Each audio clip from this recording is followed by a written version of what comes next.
On a cold December morning, Sergio's life took an unexpected turn when he spotted a little girl alone in the snow. He rescued her, bringing her into his home where his sick mother and a nurse were waiting. What seemed like a simple act of kindness soon unraveled into something much deeper. As the day progressed, Sergio discovered the little girl, Laura, carried a connection to his past that he could never have anticipated. When Laura's mother arrives to pick her up, Sergio is stunned to find it's Mia, the love he once lost.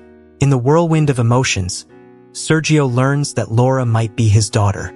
As they face shocking revelations and deal with his mother's disapproval, Sergio must make a life-changing decision that could bring the happiness he never expected but had always longed for. If you are not subscribed, I recommend you subscribe and activate the bell so you don't miss any videos. On a quiet, frigid December morning, a man named Sergio found himself driving through the city's main avenue. The winter air had arrived with a gentle chill, carrying with it the distant promise of the year-end festivities and the joy of new beginnings. Sergio relished this peaceful moment, enjoying the rare tranquility of the streets. The towering skyscrapers stood tall against the white backdrop of freshly fallen snow, and for a brief moment, everything seemed perfectly still. But as he made his way down the avenue, something peculiar caught his eye, a flash of orange buried beneath the snow. His heart skipped a beat, and a strange sense of urgency washed over him. Without thinking, he slowed his car to a stop and stepped out into the biting cold, his breath visible in the air as he hurried toward the mysterious figure. As Sergio knelt, he was greeted by a heartbreaking sight. A little girl, no more than 7 years old, sat trembling in the snow. Her round cheeks were flushed red from the cold, and her tiny hands, covered in gloves, were barely visible beneath the frosty flakes that clung to them. "Oh my God," Sergio gasped, his voice heavy with concern. "What happened to you, sweetheart?" The girl didn't respond, her body shivering uncontrollably as she mumbled incoherently, trying to unzip her orange overalls. "It's too warm," she muttered deliriously. "Mom, I'm hot. I need water." Her voice was weak, barely audible, as if she were drifting between reality and a fevered dream. With no time to waste, Sergio quickly scooped up some snow in his hand and gently brought it to her lips. The girl licked the snow slowly, and after a few moments, her eyes fluttered open, big, gray, and filled with confusion. "It's snow," she whispered in awe, her voice so fragile that it made Sergio's heart ache.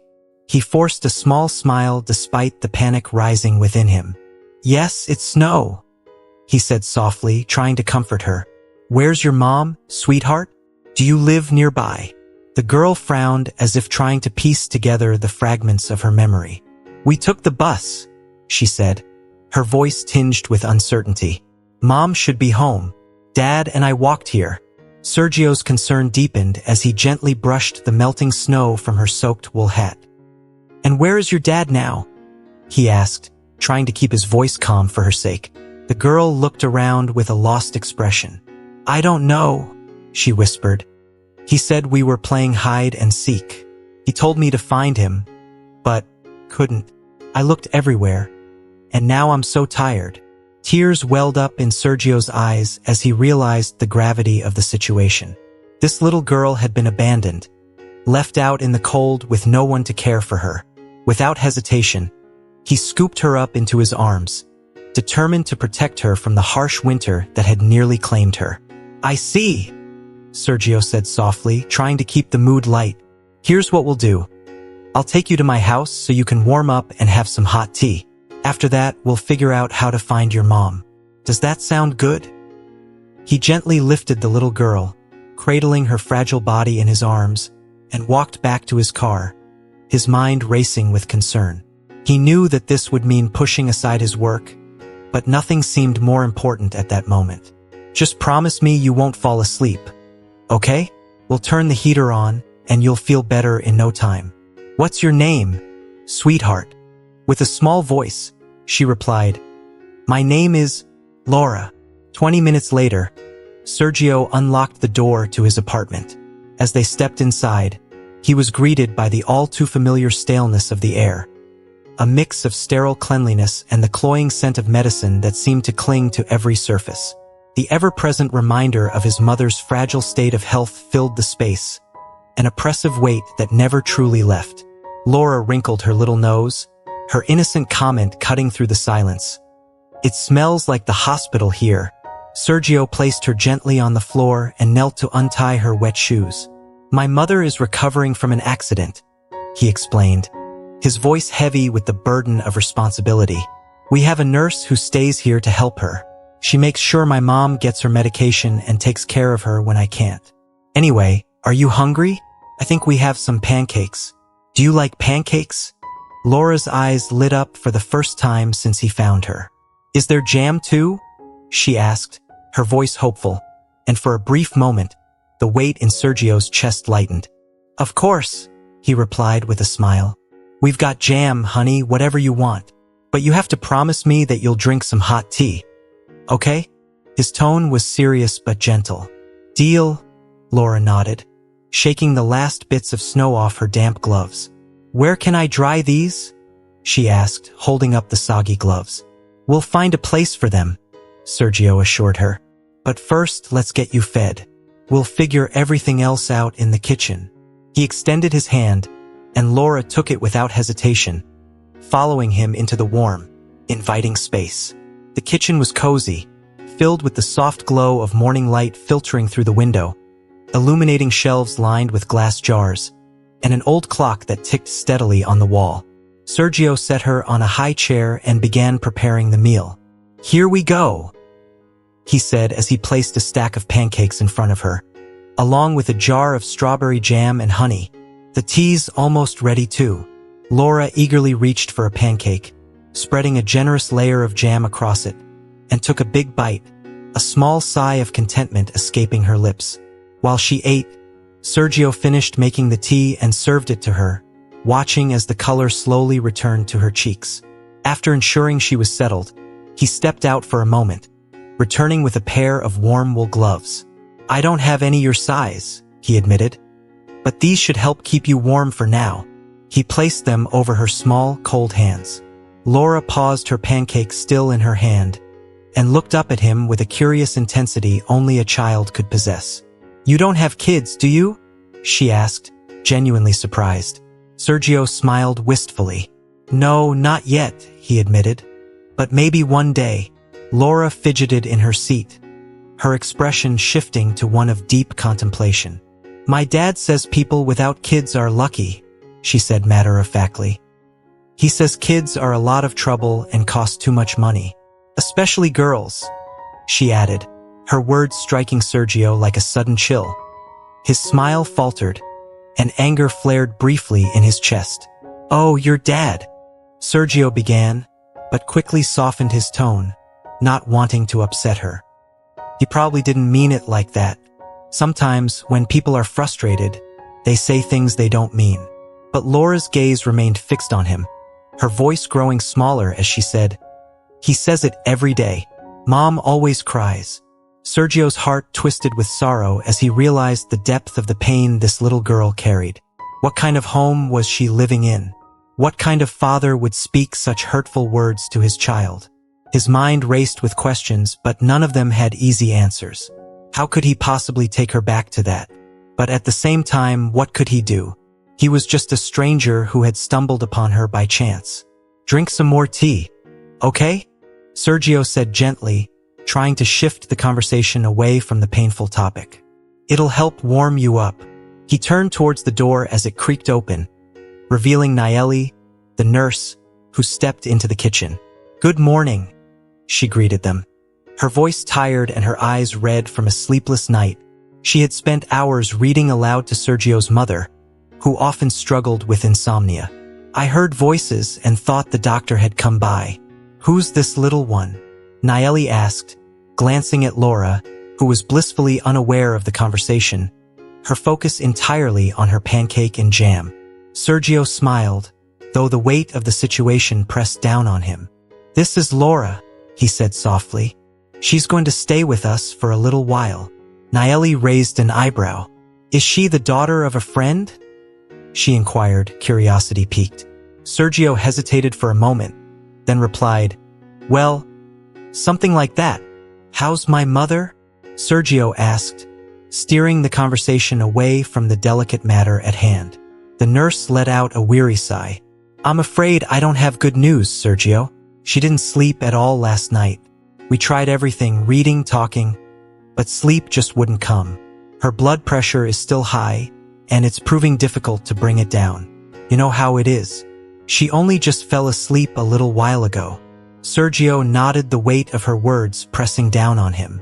"Yes, I know. Thank you for your patience, Nayeli. Listen, I need to head out now. I've got a meeting to attend. Could you look after our little guest? She played in the snow earlier, and she's exhausted. Maybe give her a hot bath and let her rest afterward." Nayeli smiled softly, her exhaustion momentarily replaced with kindness. "Of course, Sergio. I'll take care of her. Since your mother is finally resting, I've got some time.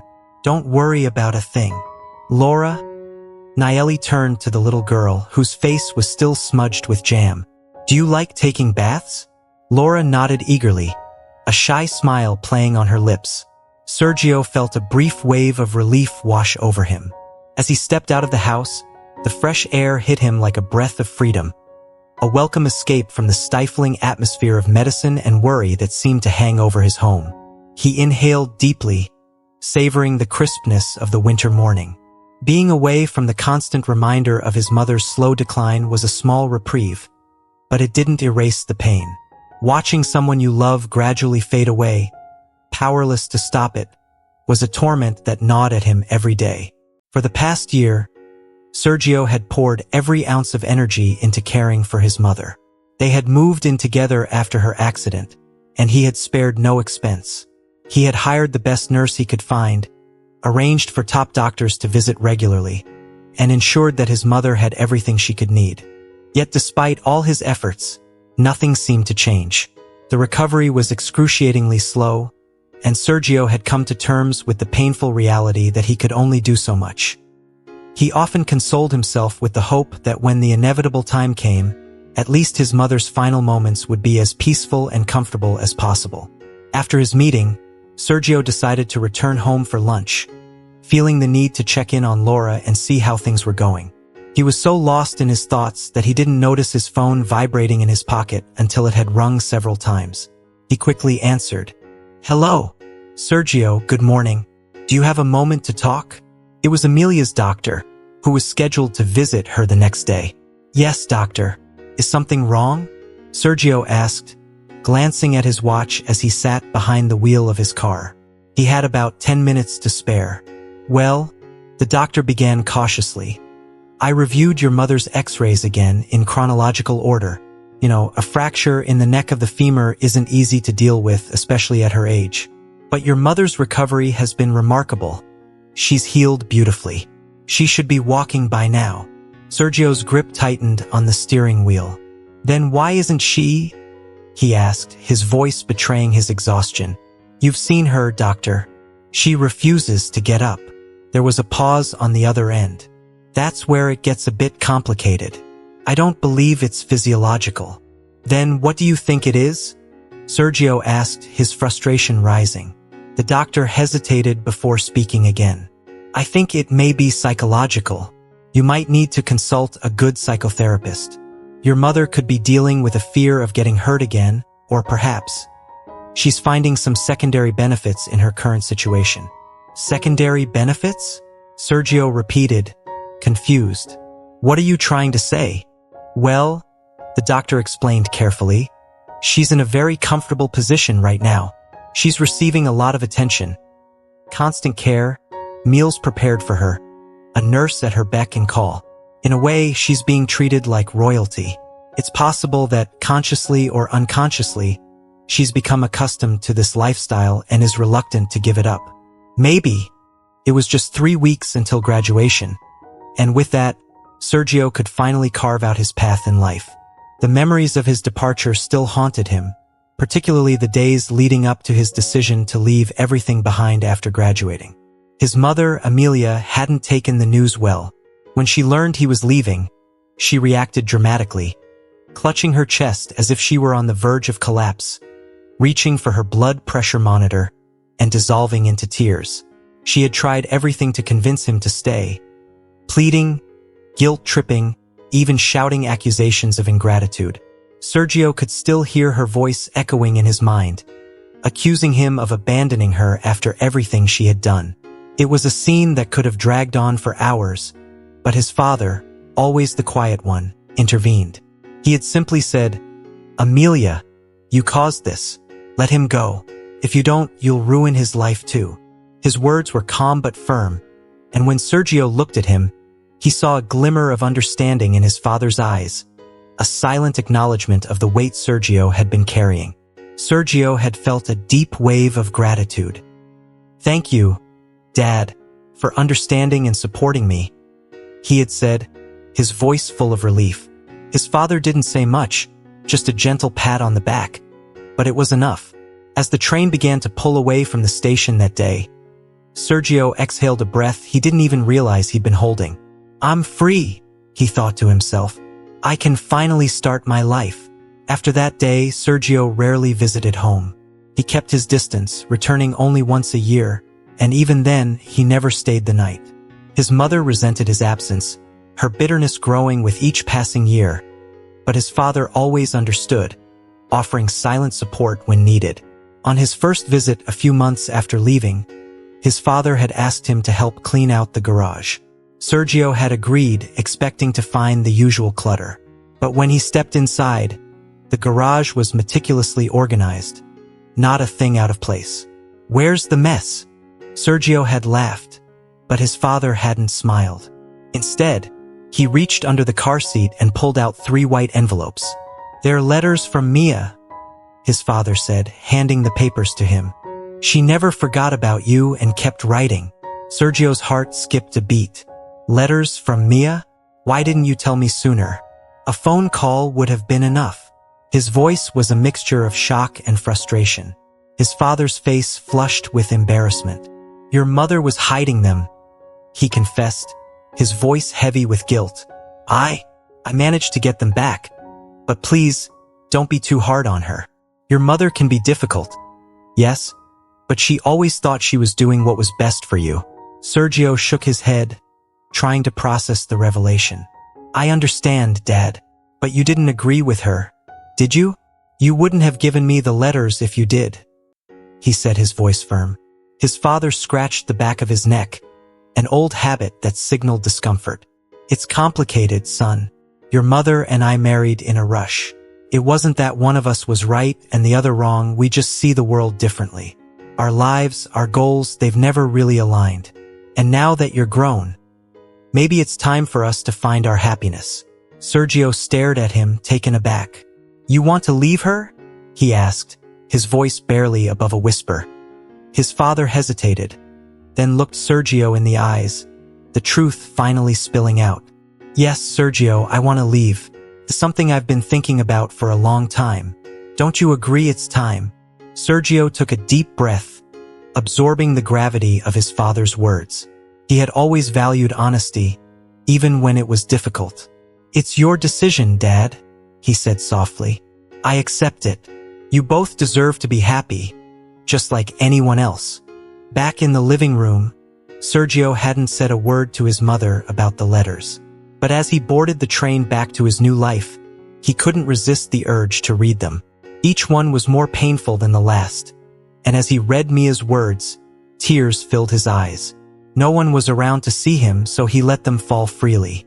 In the first letter, Mia described her situation in heartbreaking detail. Her mother had destroyed her old phone, wiping away all her contacts and replacing it with a new one that only had 2 numbers, her mother's and her aunt's. Mia had been sent to live with this strict aunt, who made it her mission to keep Mia on a tight leash. According to Mia's letter, she was not allowed to leave the house after school. Her days were filled with studying for hours, followed by household chores, cleaning, cooking, and tending to the garden. Her aunt kept a close eye on her phone, regularly invading her privacy and reporting everything back to her mother as part of Mia's so-called re-education. In her second letter, Mia had written about the small window of freedom she had found. She would escape to the basement under the pretense of fetching vegetables or preserves, as her aunt hated the dampness down there. It was in those brief moments that Mia would scribble out her letters, pouring her thoughts onto paper. That particular letter had taken her a week to write. If Sergio wanted to reply, she had included the address of a friend she trusted at school, where he could send his response. The third letter was the shortest. Mia had apologized for bothering Sergio and said she understood if he didn't want to write back. Her words were full of resignation, and it broke his heart to read them. When Sergio finished the last letter, he didn't hesitate. As soon as the train stopped, he bought a bus ticket to find Mia. He wasn't going to let her slip away again. He clutched the address she had provided, determined to bring her back with him. "I'll get her out of there," he vowed to himself. "I'll take her with me, and we'll figure this out together." When he finally knocked on the door of the friend's house, a tall girl with a black braid answered. She smiled warmly as if she had been expecting him. "Are you Sergio?" she asked, her eyes twinkling. "Mia told me about you. She even drew your portrait. She's quite talented." "Yes, it's me. Can you give me her address or phone number?"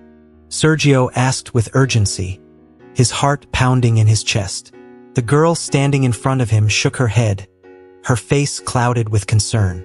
Her aunt forced her to get married a few weeks ago. Mia and her husband moved to a small city far from here. Can you believe she didn't even get to finish school?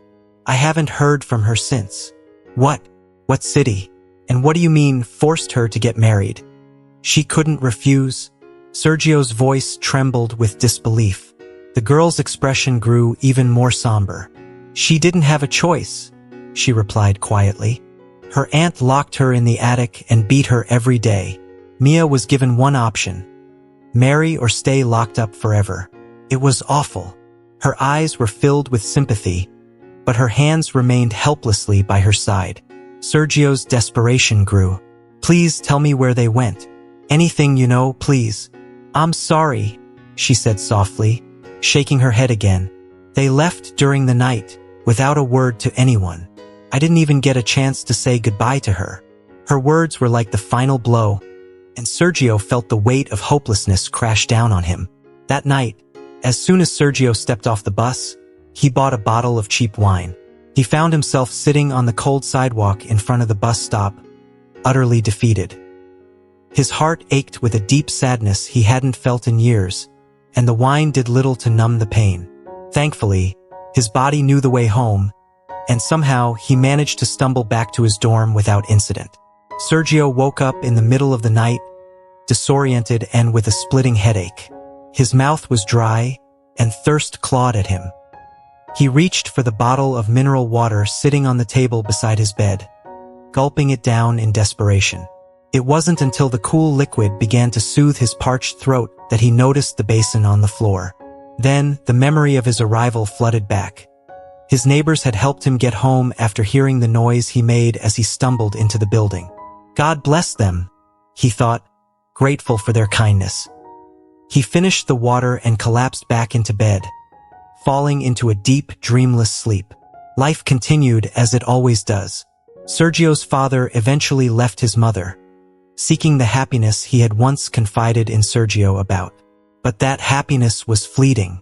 Just 5 years later, Sergio's father passed away peacefully in his sleep, never waking up again.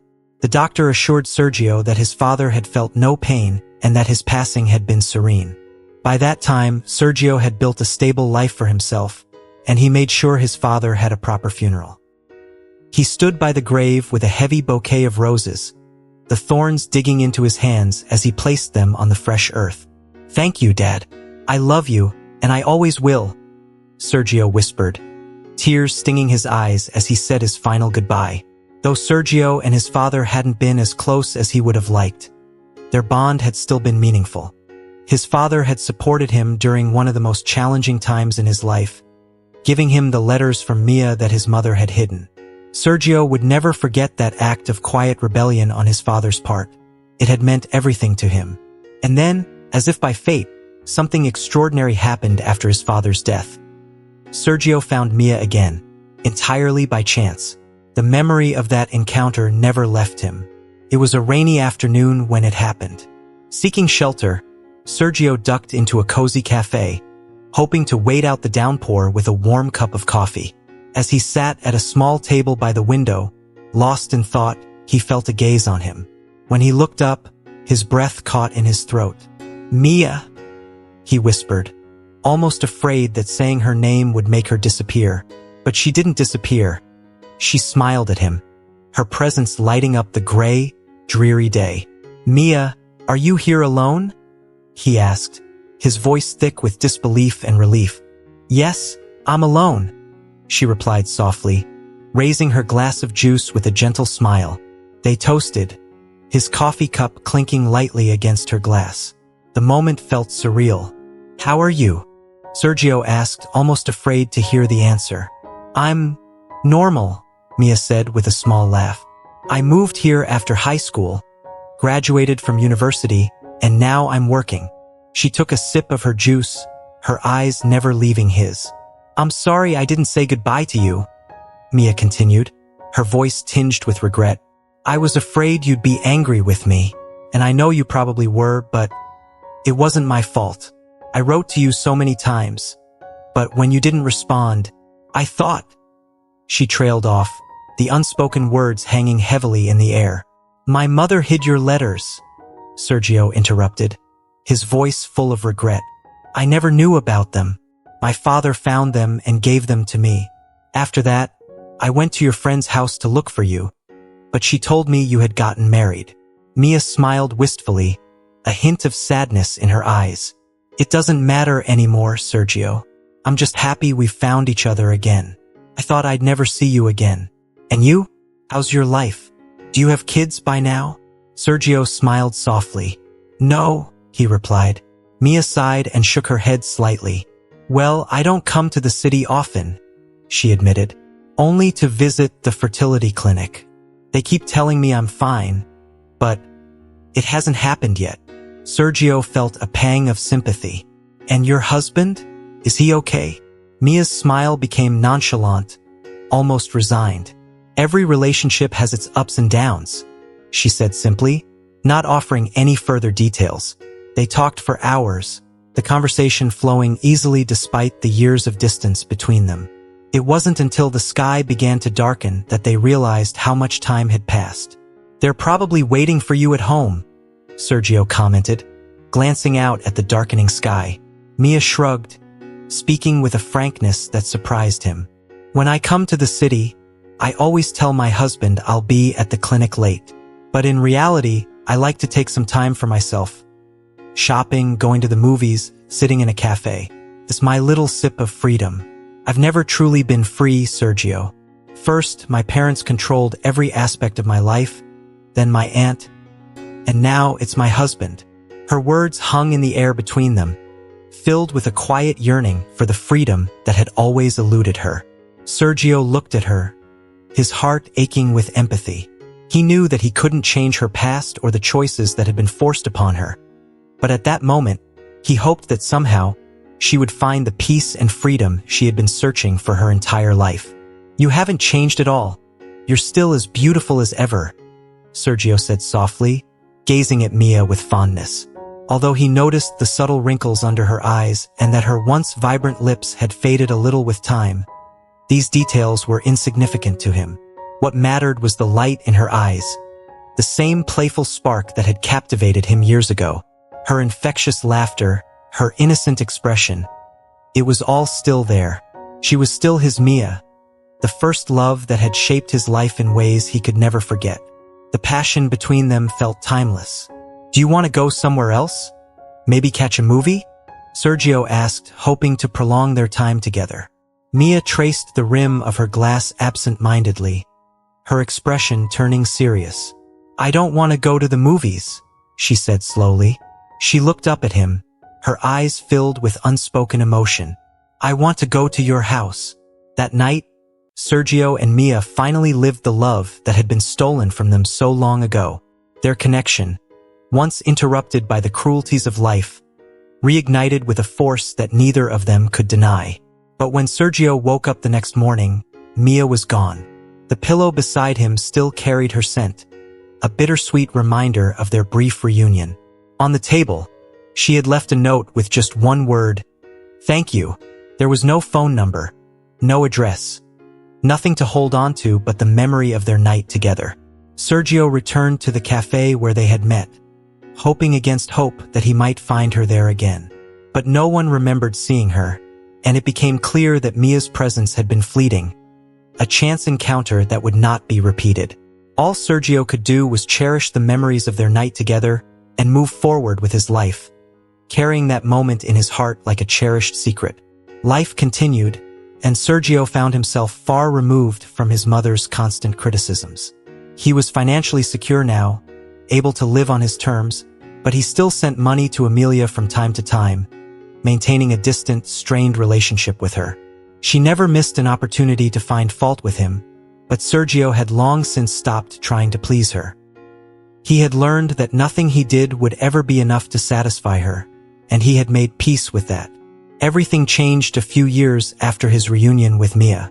One evening, Sergio received a call from his mother's neighbor. Amelia had slipped on her way back from the market and fractured her femur. The injury was severe, and her recovery would be long and difficult. When Sergio arrived at the hospital, the chief doctor greeted him with a reassuring smile. "Don't worry, Sergio. It's a serious injury, but your mother is in good health for her age. I believe she'll recover soon." Amelia greeted Sergio with a weak, forced smile. Her once strong spirit seemed to have withered. "I'm lost now, son," she whispered, her voice trembling with fear. "I'll never be able to walk again." "You will," Sergio replied with determination. "Once you're discharged, you'll come to my house. We'll arrange for physical therapy, and I'll hire a nurse to help you. You'll be back on your feet before you know it." His words were meant to reassure her, but Amelia's pale face remained unconvinced. True to his word, Sergio brought his mother to his home. But, as always, nothing seemed to satisfy her. She refused to engage in physical therapy and made no effort to regain her mobility, and her constant demands drove away the first two nurses within a week. Only Nayeli, the current nurse, managed to endure Amelia's relentless complaints. Sergio didn't hesitate to pay her generously, as long as she stayed on the job and kept things under control. The day Sergio found little Laura on the street, his mind couldn't shake the conversation he'd had with his mother's doctor. He had begun to suspect that Amelia was intentionally prolonging her illness just to remain in the care of a nurse. This thought lingered in his mind as he went about his work, but his train of thought was abruptly interrupted when his phone screen lit up with Nayeli's number. Before he could even say hello, the frantic voice of the nurse pierced through the line. "Sergio, come home immediately. I don't know what to do. Your mother saw Laura." And her voice cut off as Sergio bolted from his desk. "I'm on my way," he shouted into the phone, not bothering to hear the rest of her sentence. His heart raced as he sped home, fear gripping him. When Sergio burst into the apartment, he was met with a scene of chaos. Nayeli was standing in the hallway, cradling a terrified Laura in her arms. From his mother's room came the sound of anguished, venomous screams. "Get that filthy brat out of here. I don't want children in my house. I don't want to see her. Get her out." "It's okay, girls. I'll handle this," Sergio whispered, trying to calm them before heading toward his mother's room. He steeled himself as he opened the door, bracing for what awaited him inside. The sight that met him was worse than he had anticipated. His mother, usually so frail, was standing, her face twisted with rage as she wreaked havoc on the room. She had smashed vases and overturned cups and knocked down pictures from the walls. "Get that girl out of here," she screamed, her voice hoarse with fury. When she saw Sergio standing in the doorway, she froze for a moment, the anger draining from her face. She stumbled backward, her body finally betraying her, and collapsed to the floor. "Sergio, help me!" she cried, her voice suddenly small and desperate. "I need to get up." She reached out her hand toward him, her eyes wide with fear. Sergio stood there, torn between the sight of his broken mother and the memory of the innocent child she had just terrorized. His mind raced as he struggled to reconcile the woman who had raised him with the woman who had just unleashed such cruelty. With a deep breath, he moved forward, his heart heavy with a decision he never thought he would have to make. "Don't play the drama, Mom. I've been here for a while and saw you standing without any trouble walking," Sergio replied calmly, refusing to let her manipulate the situation as she always had. His voice carried a quiet authority that even Amelia couldn't ignore. "You're imagining things," she protested, though her voice faltered. "I was just trying to call Nayeli. So I reached up to the shelf, and you reached it just fine," Sergio interrupted, his gaze fixed on the broken glass scattered across the floor. "Go back to bed, Mom. I'll ask Nayeli to give you a sedative to calm down." Without waiting for a response, he turned and left the room, closing the door behind him with a firm finality. In the hallway, Nayeli was still holding Laura, who was trembling slightly from the earlier chaos. Sergio glanced at the nurse, his voice steady but tired. "Please give my mother something to calm her down. She's too agitated." Nayeli nodded and left to tend to Amelia, leaving Sergio alone with Laura. He knelt to meet her at eye level, trying to bring some sense of normalcy back to the moment. "All right, little one. How about we warm up some milk with honey and get you settled for a nap? After you fall asleep, I'll start looking for your mom and dad." Tears welled up in Laura's eyes as she clung to his sleeve. "I don't want to go home. Dad yells at Mom and hits her. Then he hit me too because he wanted a boy, and I'm just a girl. Nobody needs me," she cried, her small body shaking with the weight of her words. Sergio's heart broke at her confession, but he knew he needed to stay calm for her. He gently wiped away her tears. "Hey, let's not worry about that right now, okay? Do you love your mom?" he asked softly. Laura nodded, sniffling. "Yes, I love her." "Then it's okay. Your mom needs to know where you are. She must be really worried about you," Sergio said. "Do you remember her phone number?" Laura pointed to a small tag on her coat. "The phone number is on my tag here. Look." Sergio smiled, relieved. "That's great, Laura. That helps. Let's get that milk, and I'll call your mom now." He dialed the number on the tag, and after a few rings, a woman's voice answered, full of nervous energy. "Hello, who is this? Do you know anything about my daughter?" Sergio's voice softened as he spoke. "Yes, ma'am. My name is Sergio. Laura is safe and at my house. I found her lost on one of the city's main avenues, but she's okay now. Please come and pick her up." The woman's voice cracked with relief as she struggled to hold back her tears. "Oh, thank God. She's okay? Are you sure?" Sergio reassured her gently. "Yes, everything is fine. Would you like to speak to her?" Laura's face lit up when she heard her mother's voice. "Mom, I got lost, but Sergio found me. He gave me pancakes and he has a nice nanny. Are you coming to get me?" "Yes, sweetheart. I'm on my way," her mother replied, her voice thick with emotion. "Stay with Sergio. He seems like a good man. I'll be there as soon as I can." After the call ended, Sergio smiled at Laura. "Okay, your mom is coming to get you. How about we take that nap now, and she'll wake you up when she arrives?" Laura nodded sleepily, and Sergio led her to the guest room, tucking her into the soft bed. He pulled the blanket up to her chin and whispered, "Imagine you're in a cozy bear's den, warm and safe. The bear will protect you while you sleep." "Is the bear nice?" Laura asked, her voice already drifting as sleep began to take over. "Yes, very nice. He'll keep you safe," Sergio assured her.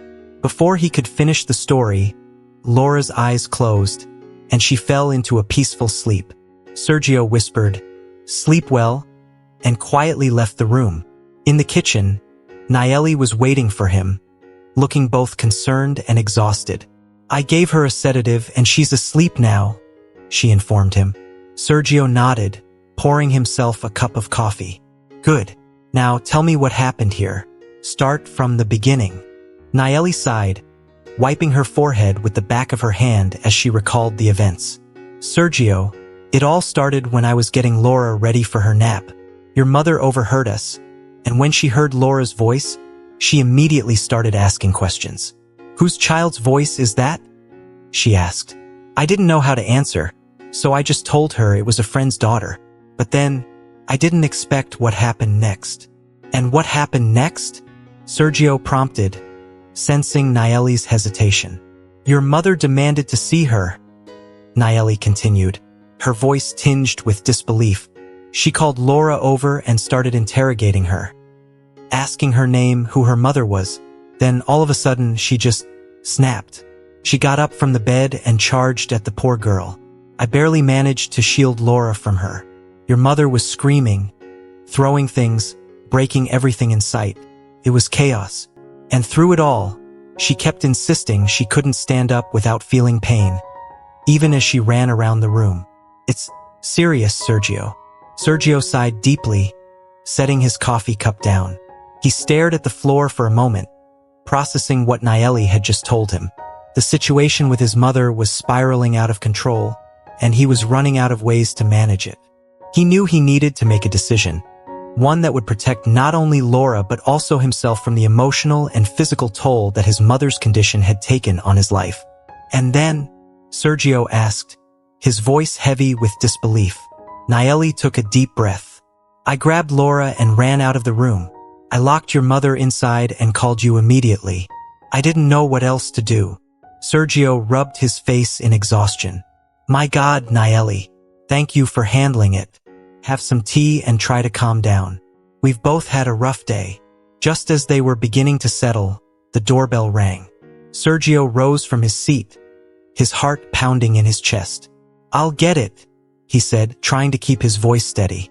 As he opened the door, time seemed to stop. There, standing in front of him, was Mia, his former love, the woman whose memory had never truly left him. For a moment, neither of them spoke, the shock of the encounter rendering them both silent. Mia's eyes were wide, her hands trembling as she reached out to him. Sergio, is it you? She stammered, her voice barely above a whisper. Without a word, Sergio took her hand and gently pulled her into an embrace. Tears began to spill from Mia's eyes, her emotions overwhelming her. I thought I'd never see you again. I never imagined. Sergio held her close, trying to steady himself as well. Mia, it's okay. Everything's okay now. Laura is safe and she's sleeping. Let's go see her. He led Mia into the house, still trying to process the whirlwind of emotions that had taken over. This felt surreal. Mia knelt beside her sleeping daughter, her hands shaking as she smoothed Laura's hair and adjusted the blanket. Tears flowed freely as she whispered to her little girl, barely able to believe that she was safe. Sergio stood behind her, watching with a mixture of relief and lingering disbelief. He gently placed a hand on Mia's shoulder. I let her sleep for a bit. She's had a long day. We should talk alone for a moment, don't you think? Mia nodded, and Sergio led her to his office, closing the door behind them. The weight of unspoken words hung heavily in the air. Mia sat down, taking a moment to compose herself. She looked at Sergio, her expression conflicted, but before she could say anything, Sergio broke the silence. Mia, something's been bothering me. You mentioned before that your husband might be infertile, and Laura's age lines up perfectly. Is there a chance? Mia, is Laura my daughter? His voice was calm but filled with a quiet intensity that made the room feel smaller. Mia's eyes locked onto his, and for a long moment, she was silent. Finally, she nodded, her voice trembling as she spoke. Yes, Sergio. I wanted to get pregnant that night when I left you. I had hoped, and then it happened. But I didn't tell you. I was so afraid Roberto would find out about the affair, and I couldn't bear the thought of what he might do. Sergio ran a hand over his face, taking in her words. He felt a mixture of anger, regret, and fierce protectiveness welling up inside him. Mia, you know I'm not going to let you or Laura go back to that monster, right? You're staying here, both of you. Tomorrow we'll start working on your divorce. I'll help you with whatever you need. You don't have to do this alone anymore. Do you agree? Mia let out a shaky breath, her eyes filled with both hope and uncertainty. A bitter smile played on her lips. Sergio, are you willing to do this for me? After everything that's happened? Who wouldn't agree to that? Thank you so much. It's settled then, Sergio said with determination. You and Laura will stay here. Let's wake her up and give her the good news. But before they could leave the room, the door creaked open and Amelia entered, walking with a newfound confidence that neither of them had seen in years. She ignored Sergio and Mia, sitting down in a chair with a look of disdain etched across her face. This isn't part of my plans, Sergio. I didn't raise you to get married and forget about your mother. I'm the one who needs your care in my old age, Amelia said coldly, her eyes narrowing as she glanced at Mia. Sergio sighed, his patience wearing thin. You're walking just fine, Mom. It seems you've finally recovered. I don't understand why you pretended to be sick for so long, he said, his voice calm but firm. But let me make one thing clear. This is my house and I make the decisions here. Mia and Laura are staying with me. If you can't accept that, you're free to leave. You don't need my help or medical care anymore. I'm not going to abandon my daughter or the love of my life. Amelia's face twisted with anger, but her eyes glistened with unshed tears. This is how you repay me, Sergio? After everything I've done for you? I always knew you were just like your father. People warned me, but I didn't want to believe it. One day you'll regret this. One day, when your children turn their backs on you, you'll remember how you treated me. She turned her gaze toward Mia, her voice dripping with venom. And you, I always knew you were trouble. Spoiled, insolent. That's why I advised your mother and aunt to marry you off to Roberto. I knew you wouldn't amount to anything. Sergio clenched his fists but kept his composure. Mom, this isn't about you. This is about Laura, Mia, and me. You don't have to like it, but you do have to accept it. This is the life I've chosen. Amelia rose from the chair, her expression bitter as she looked at her son. Fine then, have it your way, Sergio. But mark my words, you'll regret this one day. With that, she turned and left the room, her steps heavy as she walked away. The sound of the door closing echoed through the house, leaving Sergio and Mia standing in silence. Sergio exhaled, feeling the weight of the confrontation lift from his shoulders. Mia looked at him, her eyes filled with gratitude and a touch of sadness. Thank you, Sergio, for standing up for us. For standing up for me. Sergio smiled gently, reaching out to take her hand. You don't have to thank me, Mia. This is where we belong, together. Now let's wake Laura and start building the future we should have had all along. Mia's eyes widened in shock as she choked on her words. What are you saying? How could you know all of this? Amelia's gaze hardened as she turned to her. I knew everything that was happening to you, Mia. I kept tabs on you through your mother. I found Roberto to ensure you would finally stop sending letters and stay away from my son. But somehow, you found a way back into his life. Sergio looked at his mother, speechless. Amelia's words pierced through the air with cold precision. She then turned to him, her expression full of disdain. Remember this, Sergio. If you marry that woman, I will no longer be your mother. I don't want to see you ever again. I will never accept Mia into this family. You've expelled me from your life, from this apartment. So be it, she declared, her voice filled with finality. With those words, she stood up and marched toward the exit with determined steps. As the door slammed behind her, Sergio murmured to himself, Ah, secondary benefits. Now I understand. Mia, still reeling from the confrontation, looked at him with confusion. What did you say? Sergio shook his head, offering a small, apologetic smile. Nothing important. I'm sorry for dragging you into this mess. I just connected the dots, that's all. The silence that followed was heavy, interrupted only by the faint echo of the front door closing. Nayeli, still dazed from the earlier chaos, knocked gently on Sergio's office door. Your mother just left. She got dressed and walked out. Are you okay? Sergio gave her a reassuring smile. Yes, Nayeli, I'm okay. Thank you for everything. My mother won't need your services anymore, but if you need a job, you're welcome to stay here. You could be Laura's nanny, my daughter. Nayeli nodded, smiling softly. She didn't ask any questions, even though Sergio's sudden reference to Laura as his daughter left her slightly puzzled. She could sense there was more to the story but chose to remain silent, respecting the family's privacy. Just then, a small voice broke through the tension in the room. "Mom, are you here?" Laura's sleepy voice called out as she ran into the office. Mia jumped from her chair, her arms reaching out instinctively. "Laura!" she cried, her voice filled with emotion. Sergio watched the tender reunion, his heart swelling with love. He knelt beside them and smiled warmly. "Yes, Laura, your mom is here now. And guess what? We talked and decided that it's best if we all live together." "Your mom agreed, right?" His tone was cheerful, and Mia responded with a radiant smile, one that left no doubt about how she felt. As they held each other, Mia whispered in Sergio's ear, "You know, I always hoped that one day you'd find me, that this nightmare would finally end." Sergio wrapped his arms around her, kissing her gently on the forehead. "All the nightmares are behind us now. From here on, only good things await us." Mia's expression shifted slightly, concern creeping back in. "And your mother? She left." Sergio sighed deeply, his voice softening. "Yes, she's gone. I'll send her money to cover her needs, but beyond that, I don't know. Despite everything she's done, she's still my mother. It's too painful to think about right now. I'm just not ready to confront it." Mia, Sergio, and Laura embraced, forming a small circle of love and hope. Nayeli stood nearby, her eyes misty as she watched the family come together.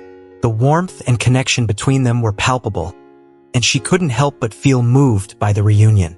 Days passed, and Amelia, now living alone in a small apartment, invited her neighbor over for tea. She had been eager to share her version of events, hoping to find someone who would sympathize with her plight. The neighbor sat quietly, listening as Amelia recounted the past year. "Can you believe it?"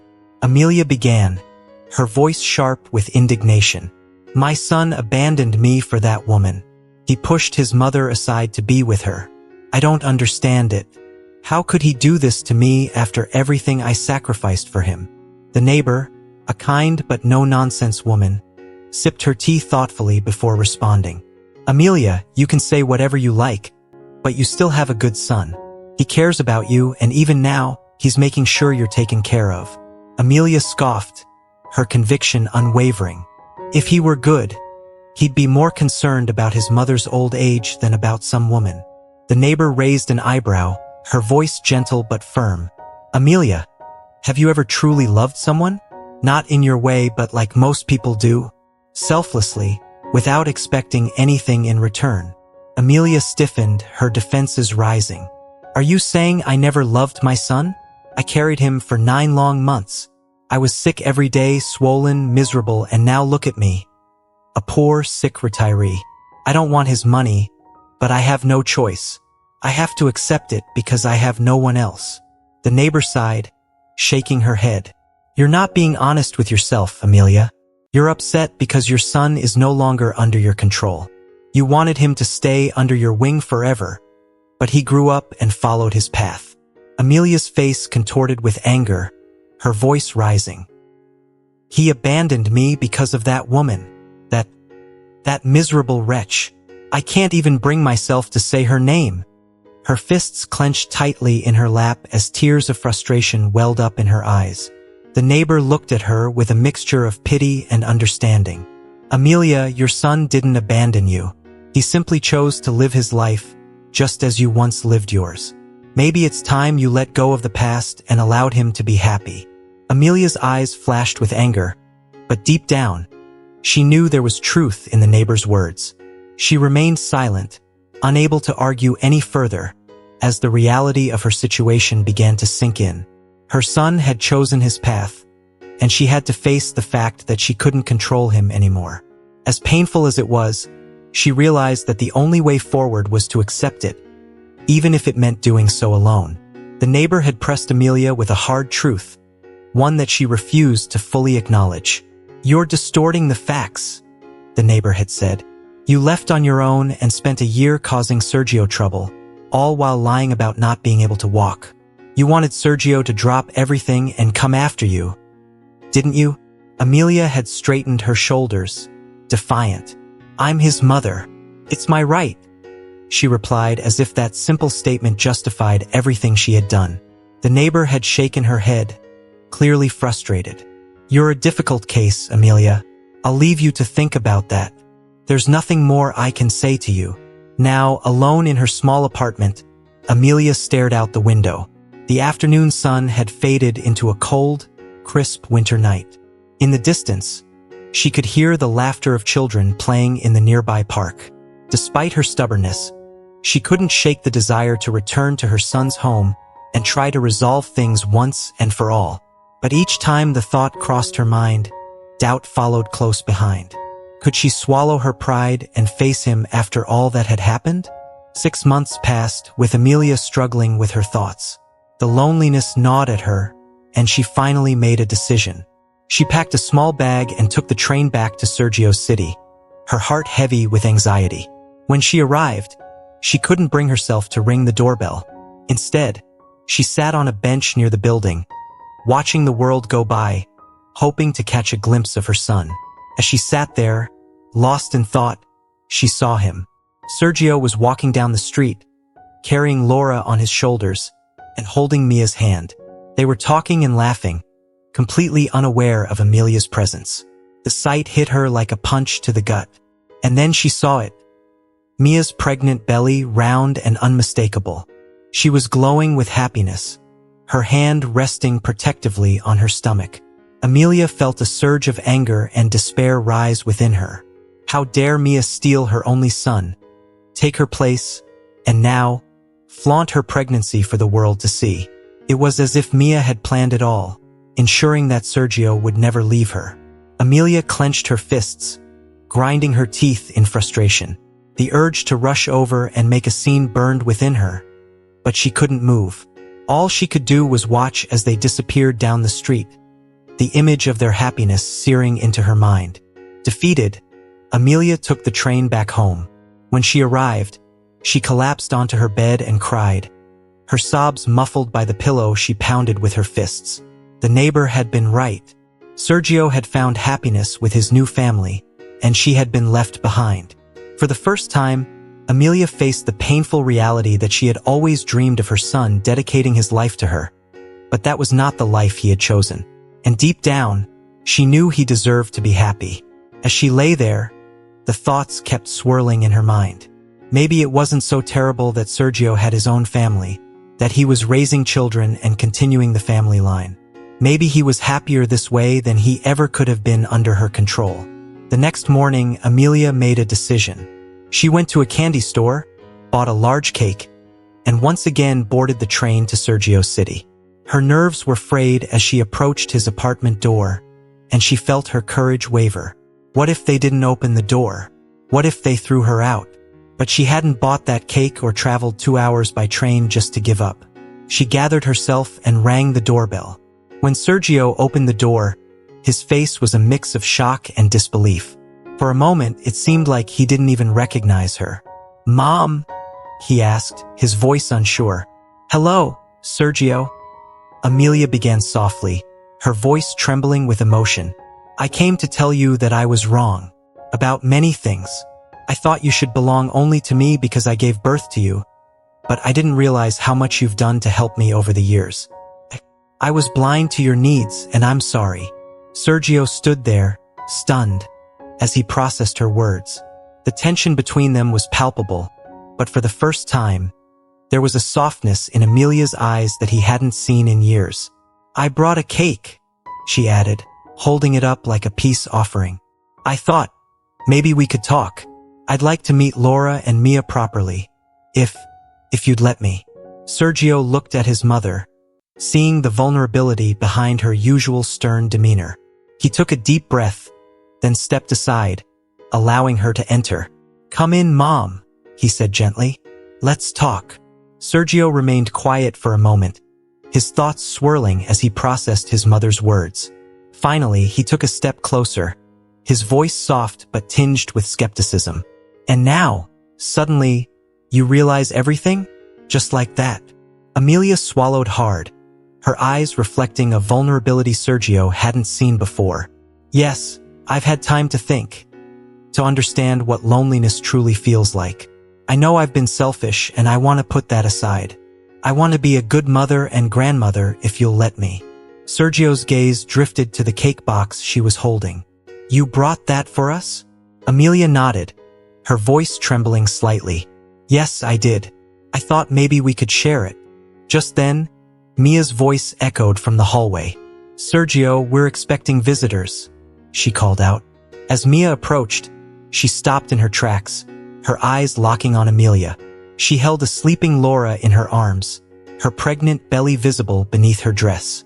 For a moment, the air was thick with tension, but Amelia was the first to speak. Mia, I want to apologize for everything. For all the pain I caused you and how much I disrupted your life. Mia looked to Sergio for guidance, her expression a mix of confusion and caution. Sergio gently placed a hand on her waist, offering her silent support. Mia exhaled slowly before responding, her voice calm but firm. Well, you've apologized and maybe you have reconsidered things. In that case, you're welcome here. With that, Sergio invited his mother in. Mia took the cake and began cutting it into slices, serving it on small plates. The kitchen was warm and inviting, filled with the fragrant scent of freshly brewed tea. Amelia sat at the table, and for the first time in years, she felt a strange but comforting sense of happiness. Her family surrounded her, and at that moment, just being there with them felt like a gift she had longed for without realizing it. As she looked around, taking in the cozy atmosphere, her gaze fell on Laura, who had woken up and was now watching her curiously. Amelia felt an unexpected connection to the little girl, a bond she hadn't anticipated but welcomed with all her heart. I deeply regret how wicked I was, she said, her voice full of sincerity. I want to be part of your lives if you'll accept me, and I can't wait to meet the little one in your belly, Mia. Whether it's a grandson or granddaughter, I'm ready to love them with all I have. Mia smiled gently, a warmth in her eyes that conveyed her willingness to forgive. We all make mistakes, Amelia. The important thing is that you're here now, and you're willing to change. Let's start over. Sergio nodded in agreement, his voice softening as he looked at his mother. Yes, Mom, let's give our family a real chance. I want you to be a part of my life too. Tears welled up in Amelia's eyes, but this time, they were tears of joy. She had feared this moment for so long, but now she felt truly accepted and loved. Overcome with emotion, she reached out and hugged Sergio and Mia, feeling, for the first time in what seemed like forever, that her family was whole. From that day on, Amelia worked hard to keep her promises. She slowly rebuilt her relationship with Mia, earning her trust and respect. She supported Sergio in every way she could, becoming a present and caring mother and grandmother. She spent precious moments with Laura, creating memories that she once feared would never happen. Love and understanding flourished in the home, and Amelia found peace in knowing that she had found her place in her family's heart. All it took was a simple act of humility, buying a cake, ringing Sergio's doorbell, and admitting her mistakes. That small gesture changed everything, showing Amelia that love and acceptance are the greatest gifts anyone can give and receive. As we come to the end of this journey, I hope this video has inspired and enlightened you. Now, take a moment to reflect. What have you learned so far? Share one thing you've learned and will bring into practice in your life by leaving a comment below this video. Your insights and experiences could help others on their journey. If you enjoyed this video, please leave your comment below, and don't forget to like, share, and subscribe to our YouTube channel to stay connected and continue exploring meaningful content with us.